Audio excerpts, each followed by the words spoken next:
하나님 말씀은 역대하 20장 20절 말씀입니다. 찾으셔서 한 목소리로 합독하도록 하겠습니다. 역대하 20장 20절이요.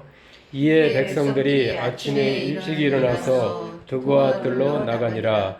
나갈 때 여호사밧이 서서 이르되 유다와 예루살렘 주민들아 내 말을 들을지어다. 너희는 너희 하나님 여호와를 신뢰하라. 그리하면 견고히 서리라. 그의 선지자들을 신뢰하라. 그리하면 형통하리라 하고. 아멘. 기도하겠습니다.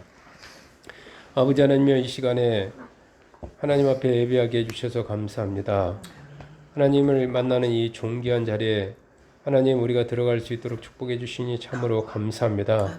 예수님의 보혈로 우리가 고백한 모든 죄를 용서해 주시고 우리가 지체들을 위해서 또 우리 이웃들을 위해서 또 우리 각 사람들을 위해서 기도한 것을 하나님께서 들어주시고 그 소원들을 그 하나님의 방법대로 하나님 때 다 응답해 주시니 감사합니다.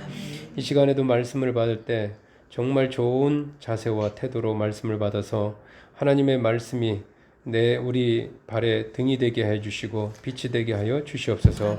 말씀 받다가 우리의 문제들, 건강의 문제든 사업의 문제든 인간관계의 문제든 해결받는 그런 복된 은혜로운 시간 되게 해주시니 감사하며 예수님 이름으로 기도했습니다. 아멘. 자, 제가 지난주 버림과 떠남이라는 그 제목으로 설교했는데 거기에 나오는 독수리 애화가 생각나시죠? 이 독수리가 독수리 되기 위해서는 반드시 그 둥지를 떠나야만 한다고 제가 말씀을 드렸습니다. 그런데 만약에 이 아기 독수리가 끝내 그 두려움을 이기지 못하고 극복하지 못하고 계속 망설이면서 그 둥지를 떠나지 못할 때 어머니 독수리가 어떻게 할까요? 그냥 그 아기 독수리를 그냥 포기해 버릴까요? 저도 들은 얘기지만 더 이상 먹을 거리를 이렇게 물어다 주지 않고 또 그 둥지에다 가시를 넣어서 안락하고 편안한 그 둥지를 아주 불편하게 한다고 해요. 아기 독수리 입장에서는 정말 잔인한 어머니다라고 생각할지 모르지만 어떻게든 엄마 입장에서는 거기 있어두면 굶주려 죽고 아니면 다른 짐승에 물려 죽으니까 그 굶주림과 불편하게 해서라도 아기 독수리를 날게 하기 위해서 그 엄마 독수리가 선택하는 최후의 방법이죠. 그러니까 아기 독수리 입장에서는 어미 독수리가 해도 너무한다고 이렇게 생각할지 모르지만 둥지를 떠나서 창공을 홀홀 난 다음에 또 아니면 자기가 새끼를 낳아서 그 새끼 독수리를 키워보면은 비로소 그 어미 독수리의 그 마음을 이해할 거예요.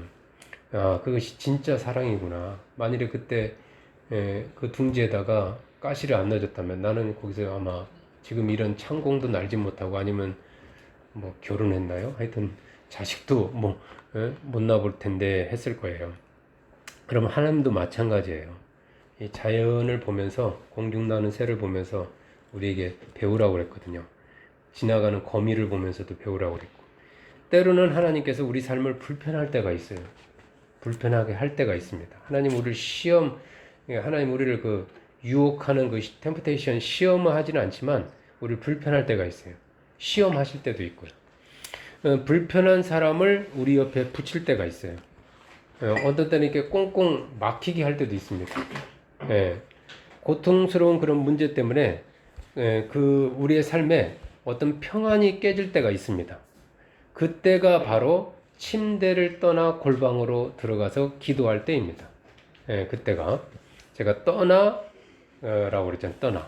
사도 바울이 그랬어요. 고린도 12장을 보면 하나님께서 그의 육체에 가시 곧 사탄의 사제를 주셨다고 그랬어요. 주셨다 이렇게 허락해 주셨죠. 허락하셨죠.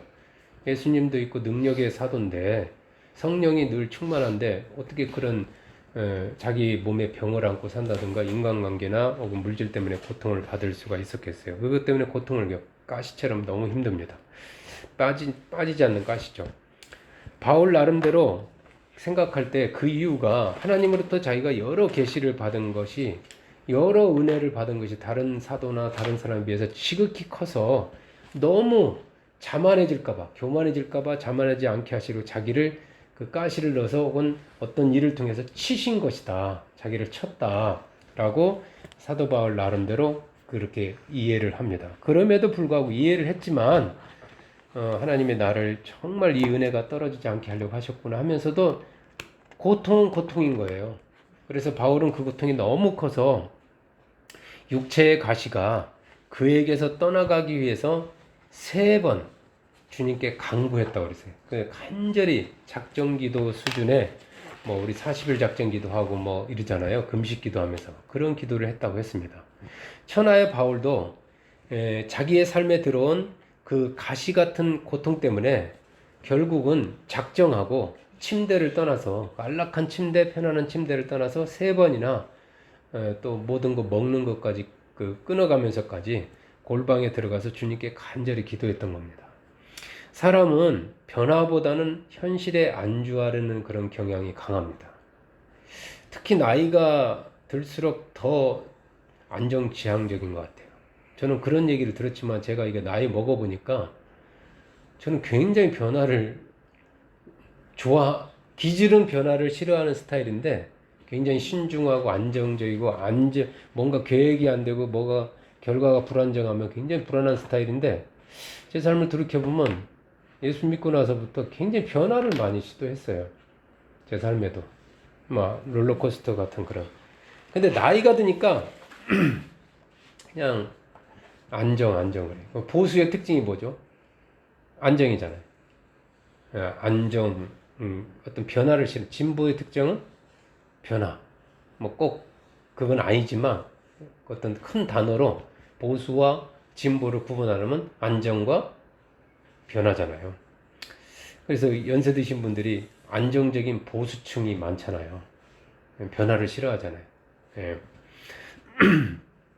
우리가 그렇게 되는데 가면 갈수록, 그럴 때일수록 하나님 말씀 변함이 없기 때문에, 그러면 안정을 계속 하다 보면 발전이 없고 도태되거든요. 그럴수록 베드로나 바울처럼 이 모든 것이 뭐예요? 깨닫지 못했지만 베드로가 자기가 가진 모든 것이 사실 뭡니까? 지금까지 주님께서 그에게 주신 모든 축복이잖아요, 사실은. 자기 거 아니잖아요. 하나님 주신 축복인데, 그 주신 축복을 그 안에 손에 쥐고 있는 것들을 과감하게 믿음으로 버리고, 주님이 틀림없이 그렇게 하라고 했을 때는 또 말씀이 됐든 뭐로 했든 이렇게 하라고 했을 거예요. 주님이 주신 더 좋은 꿈과 비전, 더 풍성한 축복과 번성을 향해서, 제가 변화해 중에 할 것 중에 많이 말하는 게 언어거든요. 말. 비판의 말 대신에 원망의 말 대신에, 그것도 하나의 떠나는 거거든요. 비판의 말을 떠나고 원망의 말을 떠나고 욕을 떠나고 어떤 그 습관을, 자기가 몸에 밴 습관을 떠나는 거잖아요. 그래서 더 풍성한 축복과 번성을 향해서 담대하게, 단호하게 결단하고 떠나가는, 그래서 하나님의 그 예비하신 축복을 많이 많이 누리시는 저와 여러분이 되시기를 진심으로 다시 한번 축복합니다. 오늘 말씀의 제목은 설교대로 살아라입니다. 설교대로 살아라. 한번 앞에 분을 향해서, 맞은편 분을 향해서 설교대로 살아라 그러면 말이 이상하니까 설교대로 사시면 큰 복을 받을 겁니다 라고 맞은편이 먼저, 오른편이 해주시고 그 다음에 왼편이 먼저 하세요. 이쪽 편이 먼저 하세요. 설교대로 사시면 큰 복을 받을 겁니다. 설교대로 하시면 큰 복을 받을 겁니다. 이제 이분이 하세요. 설교대로 하시면 큰 복을 받을 겁니다. 목소리가 좋았어요. 아주 호소력 있게. 여호사밧이 유대 왕으로 있을 때 모압과 암몬 자손들이 유다에 쳐들어왔어요. 그 유다에 쳐들어와서 전쟁을 일으켰거든요. 안정적인 으로 있던 유다를 공격해 온 거예요. 그들과 맞서 싸우기 위해서 유다 백성들이 드고와 뜰로 이제 전군이 나가는데, 그때 그 백성들을 향해서 여호사밧 왕이, 그때 왕이 여호사밧 왕이잖아요. 선포한 말씀이 오늘 말씀이에요. 너희는 너희 하나님 여호와를 신뢰하라. 전쟁을 하든 뭐 전쟁을 안 하든 그리하면 견고히 서리라. 하나님 지켜주신다 이거죠. 그러면서 그의 선지자들을 신뢰하라. 그리하면 형통하리라. 네. 어떻게 보면 전쟁의 지침입니다. 네. 선배가 됐든 장군이 됐든 하여튼 선지자들을 신뢰해라. 이렇게 우리의 삶이 이렇게 대내적으로 지금도 참 어려운 지금 상황이잖아요. 대내적, 대외적, 뭐 경제적 여러 가지로 어렵습니다. 스트레스를 계속 받을 수밖에 없는 그런 상황에 우리가 놓여 있어요. 그 수많은 문제들 가운데서도 흔들리지 않고 견고하게 서 있기 위해서 가장 먼저 해야 할 일이 바로 하나님을 신뢰하는 거죠. 아멘. 견고하게 흔들리지 않고 견고하다는 건, 저는 이 말씀 받을 때 뭐가 떠오르냐면 멘탈입니다. 멘탈.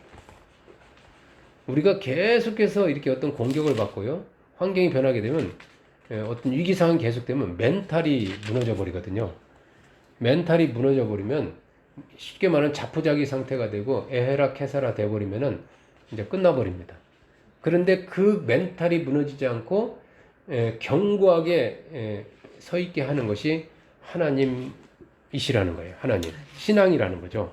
하나님을 신뢰하는 것. 그 신앙이죠. 그런 이거는 누구나 잘 알고 있어요. 하나님 신뢰하라. 그러면 견고하게 된다. 그런데 여호사밧은 한 걸음 더 나아가서 그 견고하게만 서 있는 것이 아니라 우리의 삶이 이렇게 형통하기 위해서, 또 번성하고 잘 되고 성공하기 위해서 달기위해서 해야 될 것이 또 하나 있다고 그랬어요. 그게 뭐냐면 하나님의 선지자들을 신뢰하라고 하는 거예요. 수직적인 하나님과 관계와 수평적인 관계, 이 두 가지를 말하고 있습니다.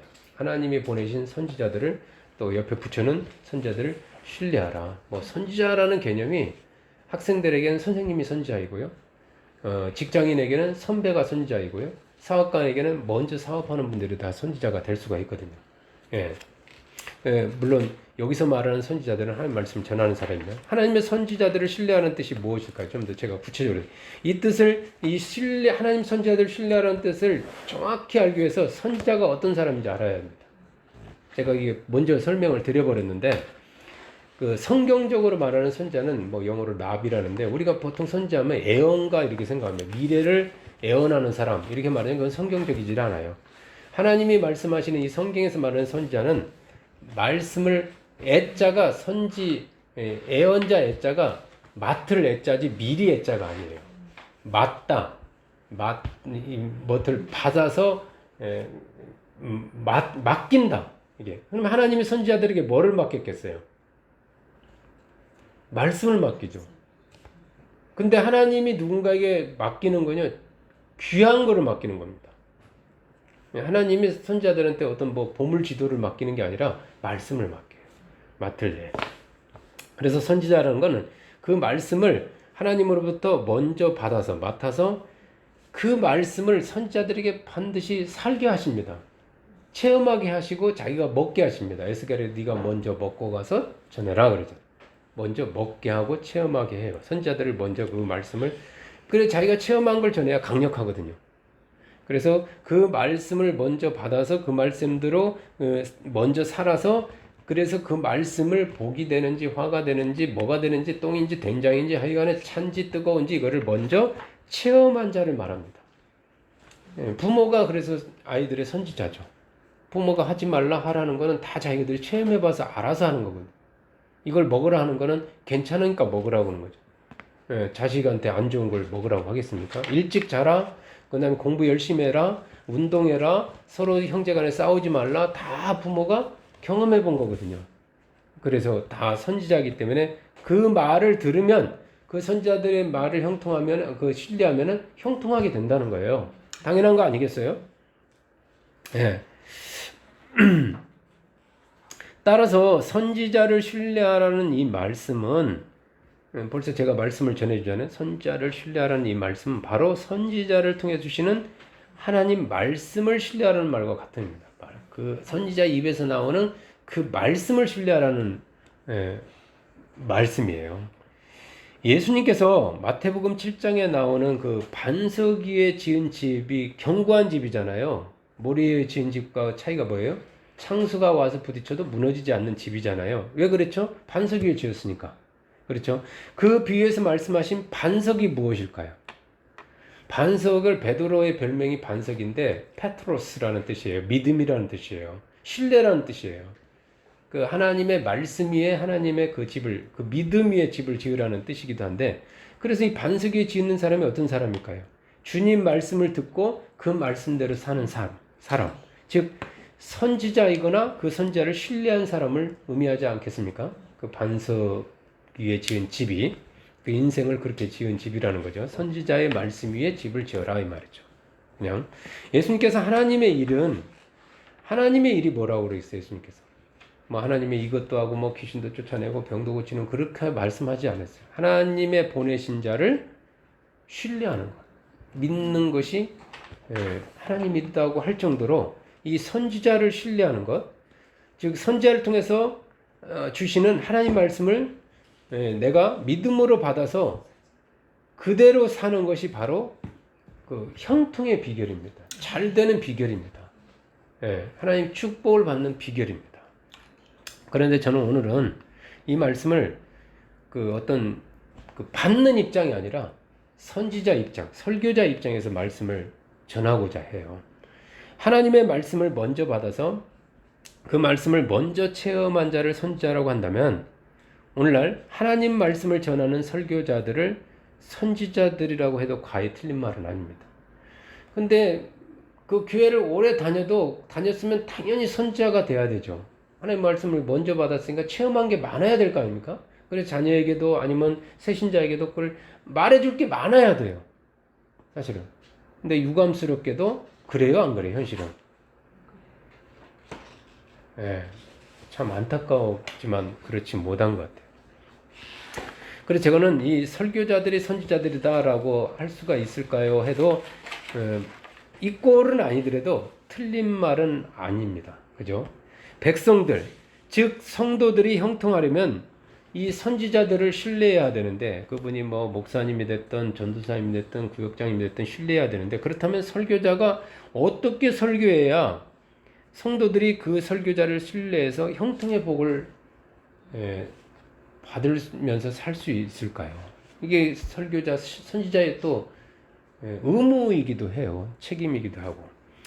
여러분 설교가 설교로 그치지 않고 성도들에게 신뢰를 주기 위해서는 설교자의 삶, 즉 그 설교자의 인격이 중요합니다. 제가 말하는 삶이라는 단어를 참 많이 쓰는데 라이프라는 거는 어떤 생활이라는 말도 되지만 인격이라는 말이 함축되어 있어요. 그 사람의 인격이 중요해요.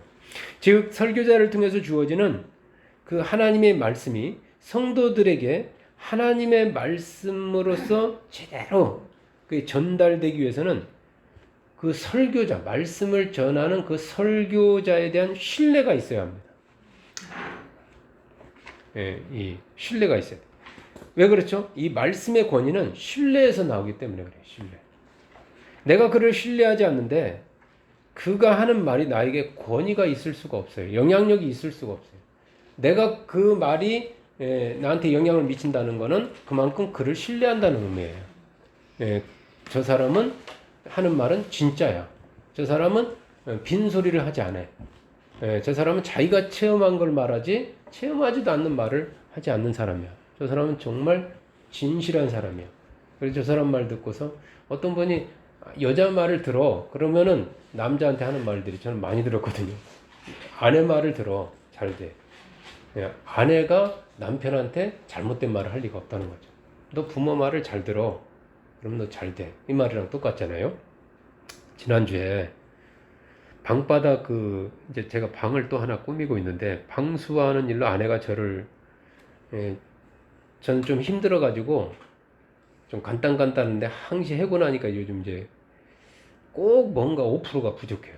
B가 된다든가 뭐가 좀 나중에 나오네.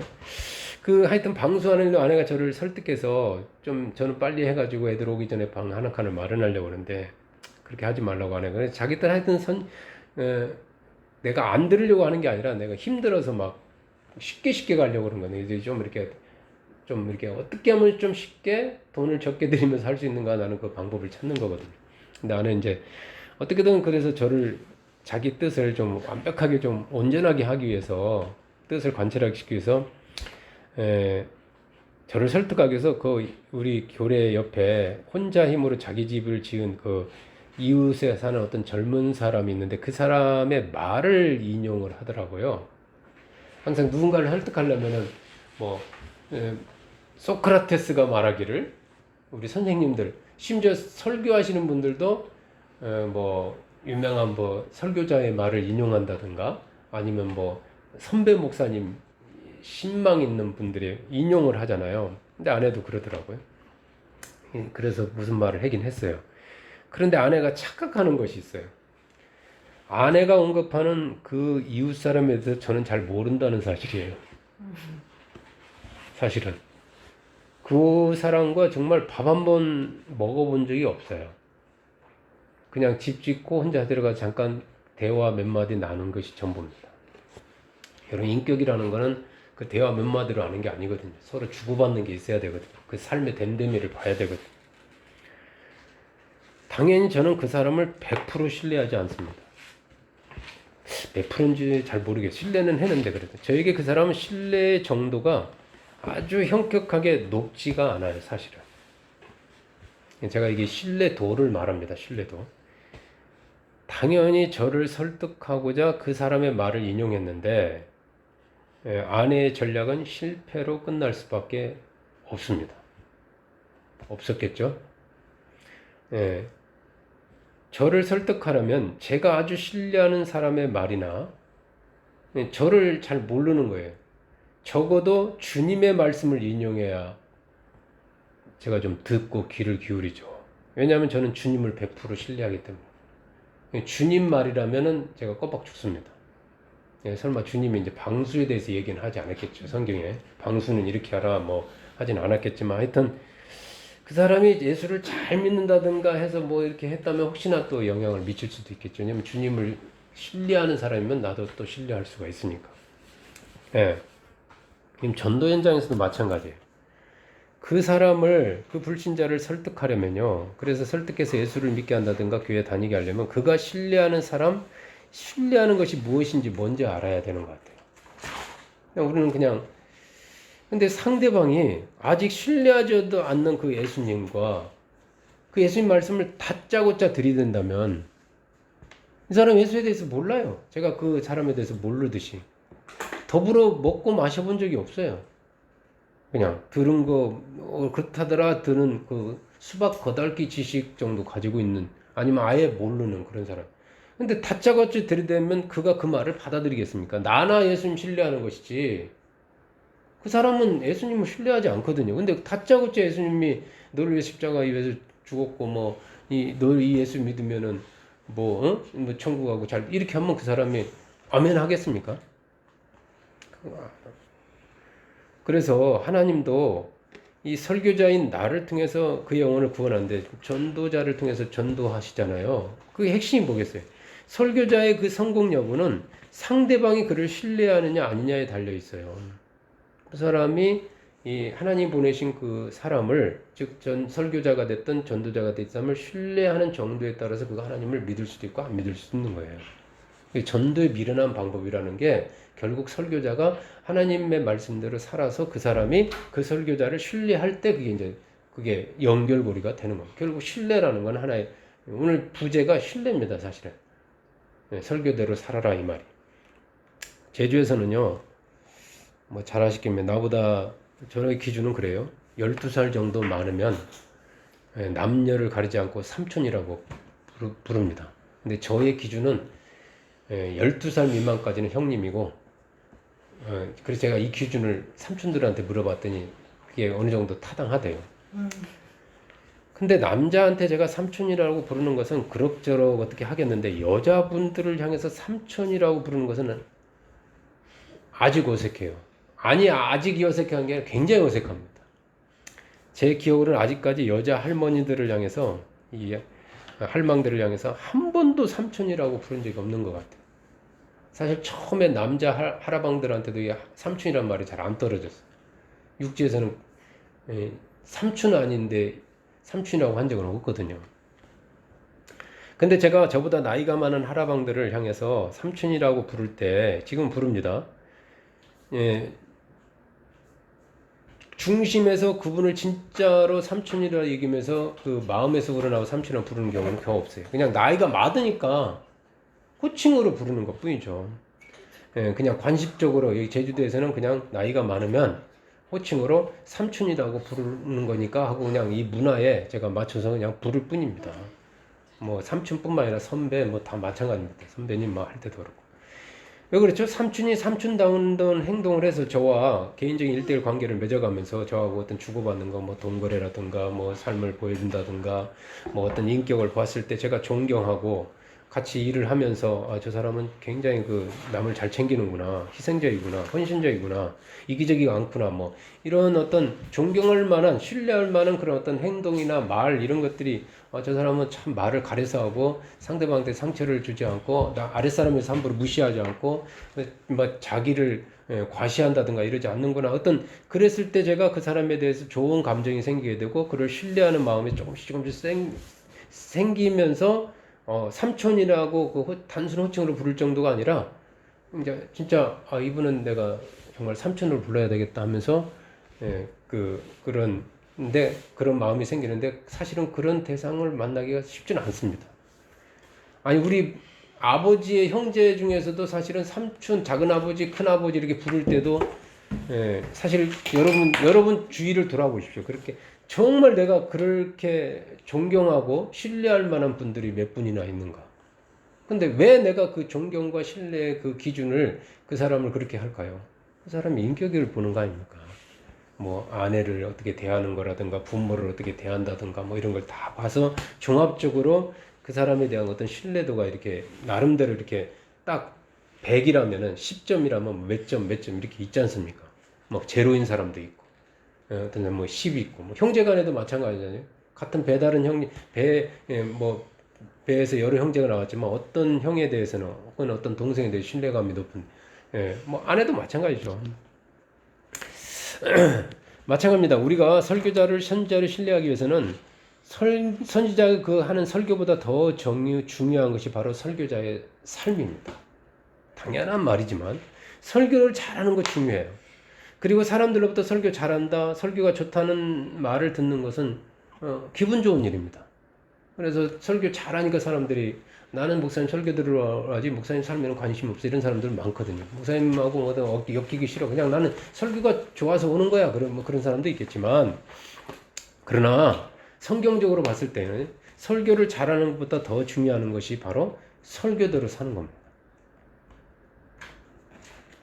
장차 주님 앞에 갔을 때 주님이 보시는 것이 마태복음 7장에 나오는 얘기예요. 주님의 이름으로 귀신을 얼마나 쫓아냈느냐, 얼마나 능력을 행했느냐, 선지자 노릇을 얼마나 잘했느냐 하는 것이 아니라 선지자 노릇이라고 그랬어요. 노릇. 선지자 역할을 얼마나 잘했느냐를 주님 보는 게 아니라 얼마나 주님 말씀대로 살았느냐 아니냐, 즉 설교한 대로 살았느냐 아니냐를 주님 보시겠다고 그랬어요. 여러분 선지자 노릇이 뭡니까? 선지자 노릇.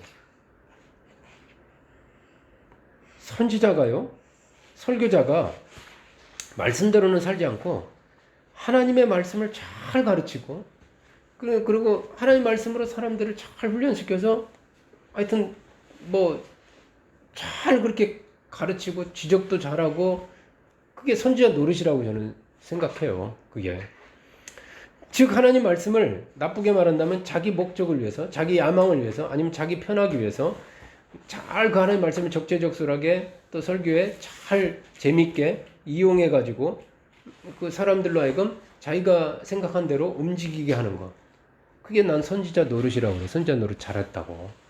그런 선지자들에서 주님은요 거짓 선지자들이라고 그래요. 그리고 그 거짓 선지자들을 삼가라고 그럽니다. 그리고 그 거짓 선지자들에서 주님은 내가 너를 도무지 모르겠다고 말씀하셔요. 선지자 노릇 잘했는데, 귀신 쫓아냈는데.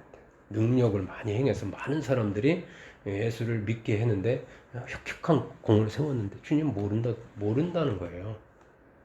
그게 끔찍하지 않아요? 주님을 잘 모르는 거죠, 지금. 오늘날 그 가정회복, 가정의 복음화, 가정의 형통, 번성, 이게 참 화두인데 너무 가정이 깨지는 가정이 많고, 또 교회의 부흥에 제가 이 말씀을 보면서 최대의 걸림돌은 설교자예요. 가정에 적용한다면 바로 먼저 믿은 그 신자 배우자입니다. 신자 배우자. 혹은 먼저 믿은 부모입니다. 제가 교회도 먼저 믿은 사람입니다. 장자리에 있는 사람, 사자에 있는 사람입니다. 사실은. 미안하지만. 맨 처음 심판 대상이 될 수가 있어요. 교회를 세우는데 혁혁한 공을 많이 세웠지만, 말씀을 들어보면 말해요. 교회를 먼저 다닌 신자의 배우자라고 내가 그럴게요. 아내가 됐든 남편이 됐든. 주일 예배 다니죠. 구역 예배 참석해죠. 거기다 성경 공부도 따로 하고. 그래서 많이 하나님 말씀을 많이 들으면서 자기도 모르게 지혜로워지고 똑똑해집니다. 제가 봤을 때 그래요. 네, 정말 똑똑해집니다. 마치 선악을 알게 하는 실과를 먹고요. 전에 안 먹었을 때는 몰랐는데 눈이 밝아진 하와처럼 이 눈이 밝아져요. 눈이 열려요. 그래가지고 상대방의 단점, 교회의 어떤 이런 것들이 보이기 시작합니다. 약점, 부족한 점 꿰뚫기 시작합니다. 사람에 대해서도, 목사님에 대해서도, 뭐 성경에 대해서도 딱 본문 찾자마자 오늘은 이렇게 하겠네 할 정도까지 이제 다 알아요. 그렇게 알게 됩니다. 그럴 수밖에 없는 게 최고의 천국 대학에서 최고의 선생인 주님으로부터 최고의 시스템 좋은 교회에서 거의 1대1 양육받다시피 이렇게 가정 과외까지 하다시피 해서 최고의 학문인 성경을 배웠으니 얼마나 지혜로워지고 똑똑해졌겠어요. 문제는 자기가 배우고 안 하나님 말씀을 가지고 불신 배우자에게 혹은 자녀들에게 설교하려고 한다는 점이에요. 자꾸 그걸 가지고 설교한다? 설교가 뭐예요? 목사님들이 설교하지 마 이 말이 뭐예요? 자꾸 가르치려고 하는 거예요. 자꾸 이렇게 지적하려고. 하나님 말씀으로 비유자를 가르치려고 하고요. 바꾸려고 그의 잘못을 하나하나 지적하면서 충고하고 자꾸 어떤 걸 뜯어고치려고 지적해서 너 그래서 그게 잘못된 거야. 넌 그것이 좀 나빠. 너는 참 그게 안 됐어. 심지어 뭐 거기다 인격에 상처를 주는 언어까지 섞어가면서 감정적인 그런 말까지 하게 한다는 거예요. 하나님 말씀을 복음, 즉 기쁜 소식으로 전해주는 것이 아니라 이 복음은 듣는 사람 기쁜 소식이거든요. 내가 전해주는 말이 복음인지 율법인지 구분을 해야 돼요. 모세의 자리에 앉아서 이 하나님의 말씀을 복음으로 전하지 않고 율법으로 사용하고 있다는 거예요 지금. 예수님은 복음을 전해라고 그랬는데 복음이 굿뉴스 기쁜 소식인데 듣는 사람이 그게 힘이 되고 막 기쁘고 그 말 들으면 막 용기가 생기고 막 흥분되고 그럽니까? 오히려 여러분 지적을 하면 할수록 어떤 기가 죽어요? 기가 살아요? 기가 죽죠. 잘못을 자꾸 꼬집는데 자기가 자꾸 잘못한 것만 얘기하니까. 그러니까 그 사람들이 잘한 거 얘기해달라고 그래, 자식들이. 당신이 칭찬이 인색해 막 그런 말을 하잖아요. 마음으로는 다 잘한 거 칭찬하고 있어. 근데 마음으로만 하지 뭐 실제 나오는 건 다 지적하잖아요. 그러니까 남자가 기가 죽고 여자도 기가 죽고 우울증 빠지고 막 그러잖아요. 예?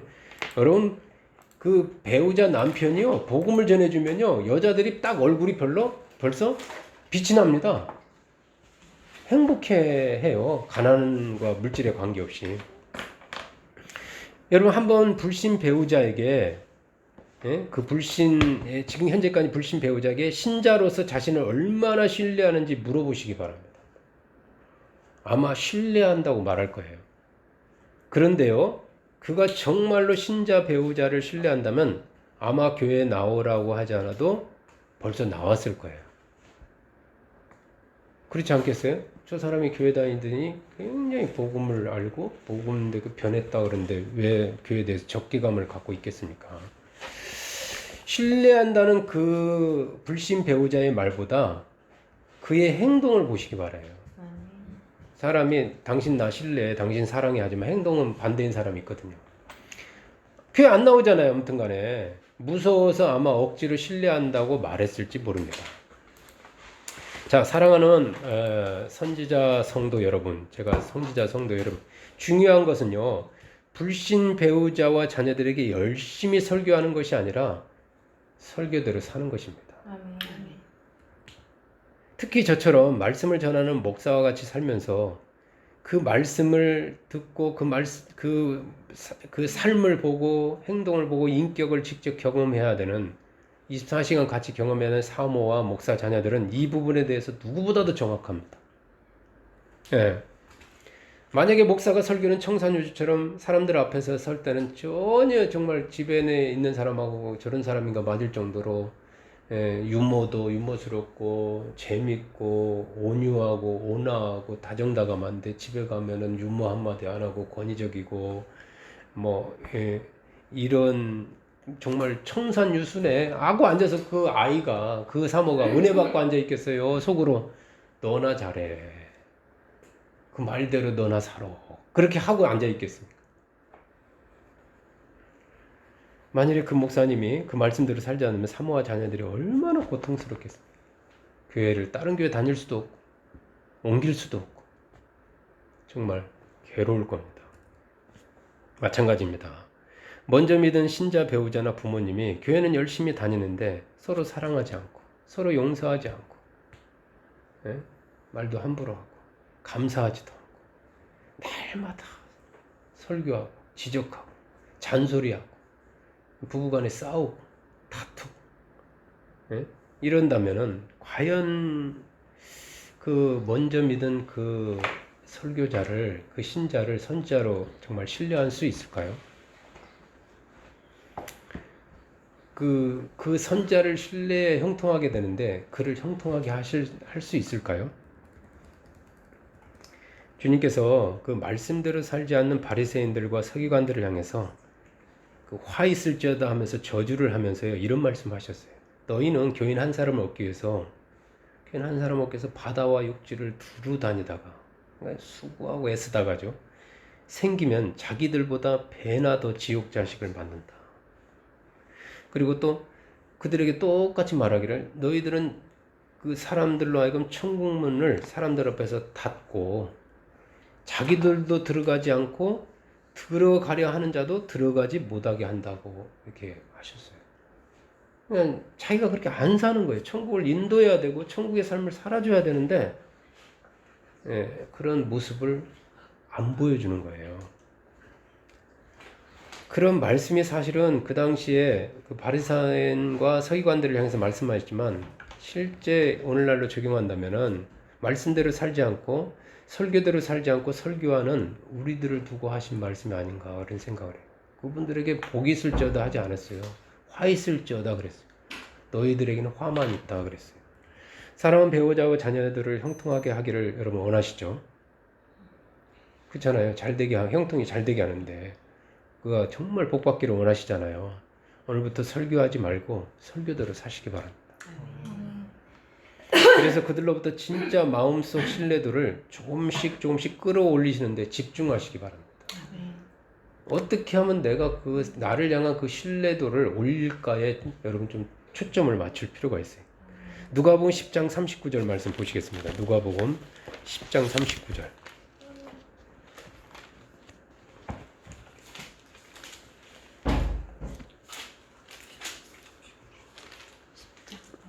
누가복음 10장 39절이요. 자, 합독 하겠습니다. 그에게 마리아라 하는 동생이 있어 주의 발치에 앉아 그의 말씀을 듣더니. 아멘. 내가 설교를 설교하지 않고 설교대로 살려면 어떻게 해야 할까요? 이렇게 주님 무릎 발치가 어디예요? 주님 그 무릎 바로 앞에 바짝 다가 앉아 있어요. 멀리 있는 게 아닙니다. 가장 가까운 자리에서 가장 가장 좋은 자리에서 귀를 쫑긋해가 주님의 말씀을 머리끝에서 발끝까지 온 세포를 다 동원해서 그 말씀을 경청하여 들은 마리아처럼 그 말씀을 내가 정말 어떻게 저 말씀도 들을 때 마리아가 어떻게 듣겠어요? 내가 저 말씀을 대로 살아야겠다고 말씀을 받겠어요. 내가 이거 빨리 말씀 적어가지고 막 적어가지고 누굴 가르쳐야 되겠다. 내가 이 메모해가지고 빨리 우리 남편한테 가서 말하고 우리 아들한테 말해. 이렇게 하고 구역장님들이 이렇게 막 설교를 적습니다. 어느 교회는 이제 구역 공과가 따로 없고 목사님 말씀은. 근데 막 적는데 그 목적이 내가 말씀대로 살아야겠다 아니라 잘 적어서 잘 가르쳐야 되겠다라고 적는 경우가 다반사예요. 저도 그랬지만 저는 그랬어요. 그래서 옛날에 말씀만 설교한 적은 막 야단쳤던 건데 언제부터나 제가 바뀌었어요. 그 의도를 알고 설교를 못 적게 했어요. 자꾸 적어가지고 가르치려고 하더라고요. 구역원들한테. 예? 그럼 주님 발치에 앉아서 말씀을 듣는 대신에 그 주님과 그 일행을 대접하기 위해서 부엌에서 여러 가지 많은 것을 준비하는 일로 염려하고 근심하는 마르다에게 주님은 그랬어요. 너가 염려하고 근심하고 있다. 왜냐하면 주님 말씀에 염려하지 말라고 하는데 염려하고 있거든요. 말씀대로 안 살고 있거든요. 그 마르다에게 주님은 봉사하지 말라고 하지 않으셨어요. 예? 원망하는 마르다를 향해서 너 그럴 거면 봉사하지 마. 봉사해서 아웃시키지 않았다니까요. 주님을 대접하기 위해서 봉사하면서 기쁨이 없이 염려하는 이 마르다에게 주님은 이렇게 말씀하셨어요. 몇 가지만 하든지 혹은 한 가지만이라도 족하다. 이게 주님이 마르다에게 주신 말씀입니다. 그러면 순종해야죠. 제발 몇 가지만 하든가 줄이든가. 그럼 한 가지만 하라. 뭐 음식 종류를 얘기할 수도 있고 어떤 사역의 많은 것들을 말할. 그 왜 염려하면서까지 하느냐. 염려하지 말라가 더 우선이지 않냐. 주님 대접하는데 염려하면서 하는 게 주님은 아니다는 거죠. 주님을 사랑하고 섬기는 일에 누구보다 열심히 마르다가 하나님의 뜻이 뭐예요? 항상 기뻐하고 범사에 감사한데 그런 기쁨과 감사가 왜 이렇게 봉사는 열심히 하는데 왜 바짝 말랐을까요? 그리고 그 기쁨과 감사가 마른 대신에 그 반대인 근심과 염려가 막 풀풀 풍겨 나올까요? 넘칠까요? 응? 여러분 말씀이 그 안에 없기 때문에 그래요. 주님을 믿고 사랑한다 하면서 상대방의 잘못을 지적하고 그건 율법이 가득한 거죠. 사람들과 부딪히고요. 그러면서 자꾸 지적하면서 부딪혀요. 하나님께서는 사람들과 화목하게 지내고 가능하면 서로 화평하게 지내라고 화평케 하는 자가 되라고 그랬는데 네? 계속 그렇게 부딪히고 범사에 염려하고 그러면 원망하면서 스스로가 스스로를 갉아먹으면서 그건 말씀대로 살지 않는 거잖아요. 아무리 주님을 위해서 일을 한다고 사역자라고 하고 타이틀을 가지고 있을지라도 그 결과는요 멸망입니다. 예, 원망하면 망하거든요. 염려하면은 마귀가 붙어버리거든요. 복에서 멸망하는 겁니다. 복이 마릅니다. 행복이 없어요. 기쁨이 없어요. 그 안에 천국이 없어요. 여러분 마르다 이름이 제가 이걸 준비하다 보니까 공교롭게도 마르다예요. 아직 못 알아들으신 거예요? 알아들었어요. 뭐가 말랐어요? 이름이 마르다더라고? 기쁨이 마르다. 마르다가 영어 이름인데 공교롭게도 우리나라식에 딱 맞더라고요.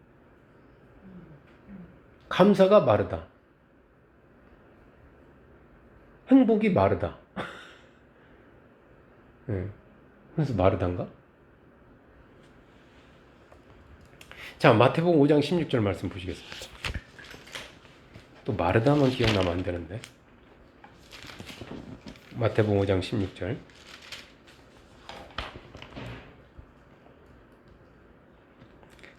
합독할까요? 이같이 너희 빛이 사람 앞에 비추게 하여 그들로 너희 착한 행실을 보고 하늘에 계신 너희 아버지께 영광을 돌리게 하라. 주님은요, 말씀대로 사는 것, 즉 말씀을 따라 행동하는 것을 최고의 전도 전략으로 말씀하십니다. 하나님께 영광을 돌리게 하라는 게 이게 하나님을 아버지라 부르면서 아멘하고 이렇게 예배하게 하는 뭐 건데 이게 전도하는 거죠, 사실은. 그 전도 전략을 주님이 이렇게 말씀하신 거거든요, 사실. 아니면 전도 전략일 수도 있고요, 아니면 가정에서 삶일 수도 있고, 동네에서 삶일 수도 있고, 직장에서 삶일 수도 있어요. 주님은 말씀을 가르쳐서 그러하여금 하나님께 영광을 돌리게 하라고 하지 않으셨어요. 말씀을 잘 가르쳐서 하나님께 영광을 돌려라 이렇게 하지 않으셨어요. 사람들로 하여금 우리의 착한 행실, 이 착한 행실이 선행입니다. 선행. 즉 선행을 보고 하나님께 영광을 돌리게 하라고 했어요. 듣고 하나님께 돌리게 하는 게 아니라 눈으로 본다 이거죠. 눈으로 보는 거죠. 보여주라 이 말이죠. 보여주라. 입으로 말만 하지 말고 뭔가 보여줘라. 자식에게, 불신 배우자에게 보여줘라. 무엇이 하나님 믿는 것인지, 하나님 말씀이 어떻게 하라고 했는지를 몸으로 친히 보여주라. 설거지 하는 거 어렵지만 사실 설거지를 아내를 위해서 한다는 거 참 귀찮고 힘듭니다. 저도 요즘 와서 좀 핑계 삼아 안 하는데 할 때마다 힘들더라고요. 네? 청소해 주는 거, 빨래 개는 거 다 내보게. 네? 아내가 엄청 건강해졌어. 고맙게도. 그게 다 제 일이었는데 다 뺏어갔어 지금. 근데 그 보여주는 거죠. 이게 사실은 자식들에게도 아내를 배려하고 뭐 이렇게 하는 거. 말씀을 보여주는 대신에 우리가 말씀대로 사는 것을 보여주라는 거죠. 말씀을 보여주고 말씀을 자꾸 이게 말씀이야 이게 아니라 말씀대로 내가 살아주는 것을 보여주라는 거죠. 여러분 율법 행위로 구원을 받고 그 율법 행위를 통해서 축복을 받으려는 게 율법주의입니다. 주의라는 게 붙는 게 뭐냐면 그걸 통해서 주의가 어떤 목적이거든요. 목적이 있는 율법 행위를 통해서 구원을 받는다라는 게 율법주의예요. 주님은 율법을 폐하지는 않았어요. 율법 자체를. 그걸 율법주의를 경계하시고 그게 잘못되다고 말씀하시는 거지, 말씀을 신뢰해서 말씀대로 사는 것에 행동에 대해서 행위하는 것이 잘못되었다고 하지 않아요. 오히려 행위를 하시라고 그랬어요. 말씀대로 살고 말씀을 듣고 그렇게 사는 사람이 반석에 집을 지은 사람이라고 막 계속 말씀하셨어요.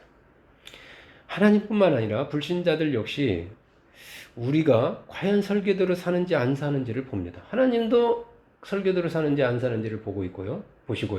예수님도 그러시고요. 불신자도 그걸 봅니다.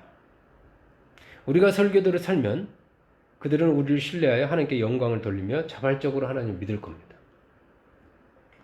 이 신뢰를 가만히 생각하십시오. 여러분 어떤 사람이 물건을 샀다. 왜 물건을 샀어요? 그 기업을 신뢰하니까 사지 않겠어요? 왜 삼성 제품을 고가의 그 돈을 줘가면서 삼성 냉장고 이렇게 사죠? 고장이 잘 안 나고. 어떤 메이커를 왜 살려고 그럴까요? AS도 잘 되지만 신뢰가 가니까 그러지 않겠어요? 어떤 내가 그 사람의 물건을 살 때, 제품을 살 때 그 기업의 이미지가 있잖아요. 이미지. 그래서 모든 기업마다 그 이미지에 대해서 신뢰 이미지를 쌓으려고 애쓰잖아요. 그래서 신뢰 있는 사람들을 모델로 세우고 막 그러잖아요. 사생활이 깨끗하고 유명하면서. 하나님을 믿는 거, 또 교회를 선택하는 것도 복음을 하나의 뭐 제품 물건이라고 할 수는 없지만 하여튼 비유한다면은 마찬가지 같아요. 결국은 신뢰예요. 근데 교회가 신뢰가 땅에 떨어졌다. 목사나 성도나 먼저 믿은 그 아내나 남편에 대한 신뢰가 없는데, 예? 그 깊은 신뢰감이 없는데, 자식이 부모를 볼 때 말과 행동이 다른데, 그가 전해주는 하나님, 그가 전해주는 하나님 말씀을 신뢰할까? 그건 아닌 것 같아요. 그래서 예수님도 여기서 착한 행실을 보고 하늘에 계신 너희 아버지께 영광을 돌리게 하라고 했지만 그게 법칙이고 그게 법이기 때문에 그래요. 그게 사람들은 그걸 본다는 거죠. 그가 그렇게 나를 신뢰하면서 하나님을 믿게 되면은 그리해서 그의 삶 그렇게 되면은 그는 말씀대로 그의 삶은 견고해집니다. 그렇죠? 그리고 그는 선지자를 신뢰했기 때문에 그의 삶은 달라집니다. 형통의 복을 받기 시작합니다. 하나님께서 그에게 형통의 복을 부어주기 시작합니다. 그가 견고해지고 형통해지면 결국은 나에게 복이 되는 거예요. 가정과 교회와 사회에 큰 복이 되는 겁니다. 결국. 예. 결국 그게 서로가 선순환이 돼가지고 복받는 길이 설교대로 사는 거예요. 예, 설교하는 게 아니라. 사람들이 우리를 선지자처럼 신뢰하려면 내가 누군가를 향해서 설교하는 대신에 먼저 설교대로 살아야 합니다. 즉 내가 다른 사람부터 선지자로서 신뢰를 받아서 그를 형통하게 하려면 내가 먼저 선지자를 신뢰해서 그가 전해주는 하나님의 말씀대로 내가 먼저 살아야 돼요. 내가 먼저 선지자를 신뢰하고 내가 먼저 선지자가 되기 전에 선지자가 누굴 선지자는 꼭 가르친다는 이미지가 오는데 선지자는 사는 거예요. 선지자는 사는 자입니다. 제 개인적인 생각은 사람들에게 신뢰를 얻기 전까지는 설교하지 말아요. 전도하지 말아야 돼요. 내가 어떤 분한테 전도하지 말라고 그랬어요. 전도해라고 해야 되는데 많이 데려와요. 그만 데려오지 마세요. 하지 마세요. 전도 금지.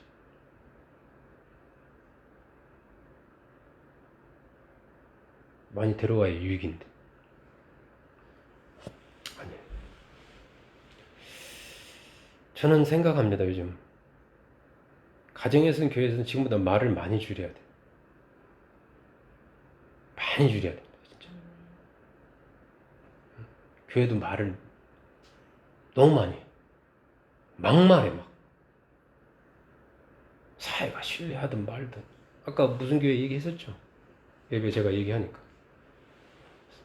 세상이 신뢰합니까? 그 교회를? 집사님? 안 하죠.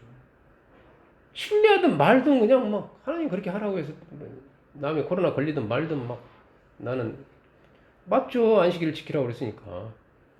근데 주님은 지금 신뢰 얘기를 하는데 그래야 그 사회가 형통해지고 복 받는 축복의 통로로서 역할을 네가 하는 게 중요한데 무시해버리잖아요. 마이웨이. 그게 말씀대로 사는 겁니까? 얼마나 지탄을 받습니까 지금? 뭐 한두 가지가 아니에요. 뭐 세습하는 거라든가 뭐 이런 것들 뭐 고쳐야 될 것들. 그런 교회에서 사는 교인들은 멀리서 볼 때는 참 행복보이고 아름다운데 들어갔더니 다르다 하는 얘기를 많이 들었어요. 엄청 미워하는 거예요. 막 엄청 그 사람에 대해서 험담을 하고 매일 설교 듣는데 막 또 서로 감투 싸움도 심하고 안타깝습니다. 신뢰를 얻는 것이 저는 먼저라고 생각해요.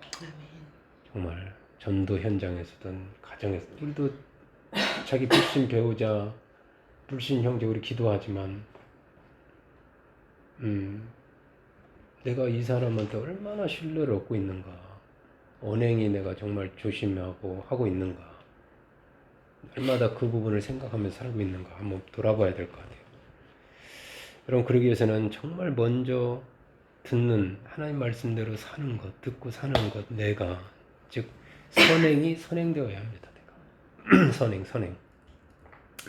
하나님 말씀은 누군가를 가르치라고 주신 것이 아니에요. 그걸 누군가를 자꾸 그거 가지고 이렇게 변화시키려고 하라고 준 말씀이에요. 그거 가지고 자꾸 하나님 말씀 자꾸 듣다 보면 똑똑해지거든요. 자기도 모르게 말이 막 나가거든요. 하나님 말씀을 인용해서 나의 뜻을 주장하라고 준 것도 아니에요. 사실은 가르치라고 준 것도 아니고 나로 하여금 형통하게 하기 위해서 믿고 살라고 주신 말씀입니다. 내가 하나님 말씀을 신뢰해서 그대로 믿고 산다면 배우자와 자녀를 통해서 형통의 복이 여러분 가정에 쏟아질 거예요.